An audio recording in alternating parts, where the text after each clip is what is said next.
Kawan-kawan, mari menyanyi bersama-sama. Di manakah si merah, si merah, si merah? Di manakah si merah di atas meja? Di manakah si hijau, si hijau, si hijau? Di manakah si hijau di bawah meja? Di manakah si biru, si biru, si biru? Di manakah si biru di dalam kotak? Di manakah si kuning, si kuning, si kuning? Di manakah si kuning di luar kotak? Di manakah si jingga, si jingga, si jingga?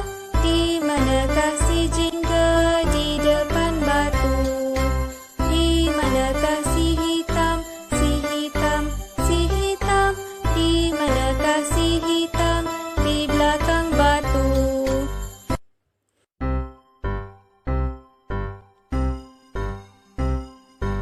Di manakah si ungu, si ungu, si ungu? Di manakah si ungu di antara kereta? Di manakah si putih, si putih, si putih?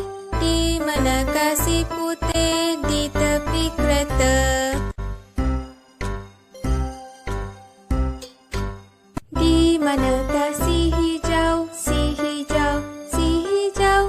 Di manakah si hijau di kiri katil?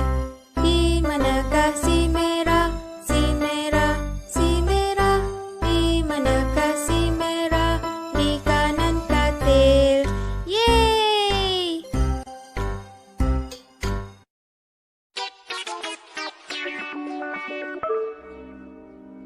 Amazing!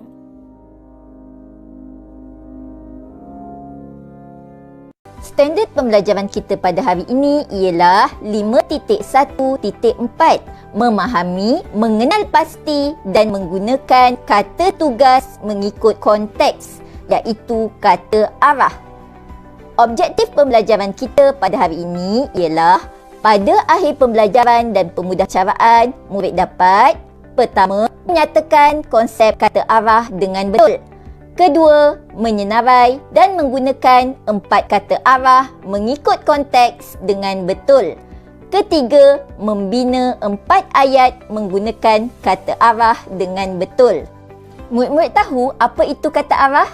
Kata arah ialah perkataan yang digunakan untuk menyatakan kedudukan, hala atau jurusan.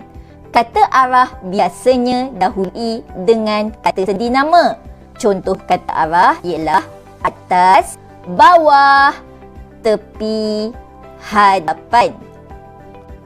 Berikut merupakan antara contoh kata arah yang lain. Antaranya ialah samping, kiri, kanan, pangkal, belakang, tepi, sisi dan tengah. Mari kita lihat beberapa contoh ayat kata arah. Baiklah murid-murid, sekarang kita akan melihat beberapa contoh ayat yang dibina daripada kata arah. Cuba murid teliti gambar ini. Gambar ini menunjukkan bola yang berada di atas meja. Contoh ayat yang boleh dibina ialah bola itu di atas meja. Kata arah mestilah didahului dengan kata sendi nama iaitu di. Kemudian diikuti dengan kata arah iaitu atas dan seterusnya diikuti dengan fasa nama iaitu meja. Contoh kata arah yang kedua ialah bawah. Cuba teliti gambar yang diberi. Gambar menunjukkan gambar buku. Kedudukan buku berada di bawah meja. Contoh ayat yang boleh dibina ialah buku itu di bawah meja. Ingat, kata arah haruslah didahului dengan kata sendi nama iaitu di dan juga diikuti oleh kata fasa nama, iaitu meja di dalam ayat ini. Murid-murid, mari kita lihat contoh kata arah yang berikutnya, iaitu dalam. Cuba lihat gambar yang diberi. Gambar menunjukkan seekor kucing yang berada di dalam kotak. Ayat yang boleh dibina ialah kucing itu masuk ke dalam kotak. Perkataan ke merupakan kata sendi nama yang mendahului kata arah, manakala kotak merupakan kata fasa nama yang diletakkan selepas kata arah. Cuba murid-murid teliti gambar yang seterusnya. Gambar menunjukkan gambar apple. Di manakah kedudukan gambar apple tersebut? Buah apple tersebut berada di hadapan kotak. Di merupakan kata sendi nama yang hadir sebelum kata arah. Hadapan pula merupakan kata arah yang menunjukkan kedudukan atau arah apple berada. Manakala kotak merupakan fasa nama yang hadir selepas kata arah. Jika tadi kita telah mempelajari konsep kata arah, jadi sekarang kita akan melihat dan mengenal pasti beberapa contoh kata arah yang terdapat dalam petikan. Murid-murid boleh merujuk kepada buku teks muka surat 59.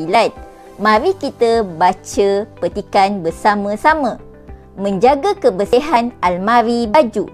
Yahya berdiri di hadapan almari bajunya. Almari itu di sebelah pintu. Dia hendak mengemas almari bajunya. Mula-mula, Yahya membuang habuk di belakang almari dengan penyapu bulu ayam. Kemudian, dia mengeluarkan semua pakaian dari dalam almarinya. Dia menyusun pakaian itu di atas katil. Katil itu letaknya di tepi almari. Apabila almari itu telah kosong, Yahya akan mengelap setiap tingkat dalam almari. Dia mengelap dari bahagian tempat kosong hinggalah ke bahagian tempat kosong. Dia juga mengelap bahagian tempat kosong. Apabila almarinya telah bersih, Yahya akan memasukkan pakaian ke dalam almari.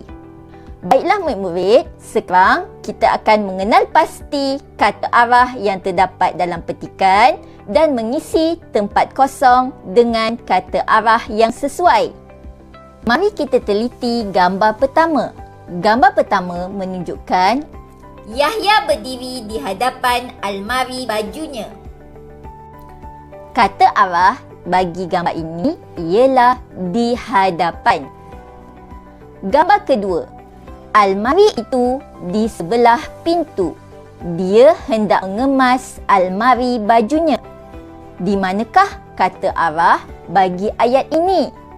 Kata arah bagi ayat ini ialah sebelah. Gambar ketiga. Gambar ketiga menunjukkan Yahya sedang mengeluarkan baju-baju dari dalam almarinya. Mula-mula, Yahya membuang habuk di belakang almari dengan penyapu bulu ayam. Kemudian, dia mengeluarkan semua pakaian dari dalam almarinya. Di manakah kata arah yang terdapat dalam ayat ini? Dalam ayat ini mengandungi dua kata arah, iaitu belakang dan dalam. Gambar seterusnya menunjukkan gambar pakaian di atas katil. Dia menyusun pakaian itu di atas katil. Katil itu letaknya di tepi almari. Gambar seterusnya menunjukkan Yahya sedang mengelap almari tersebut. Apabila almari itu telah kosong, Yahya akan mengelap setiap tingkap dalam almari. Dia mengelap dari bahagian tempat kosong hinggalah ke bahagian tempat kosong. Apakah jawapan yang paling sesuai bagi soalan dan tempat kosong ini? Cuba kita teliti gambar. Gambar menunjukkan Yahya sedang mengelap bahagian bawah. Jadi jawapan yang paling sesuai bagi tempat kosong ini ialah dia mengelap dari bahagian atas hinggalah ke bahagian bawah. Dia juga mengelap bahagian luar. Apabila almarinya telah bersih, Yahya akan memasukkan pakaian ke dalam almari.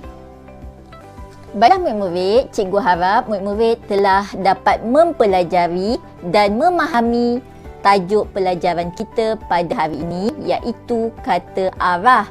Antara beberapa perkara yang telah kita pelajari sebentar tadi ialah kita telah memahami konsep kata arah.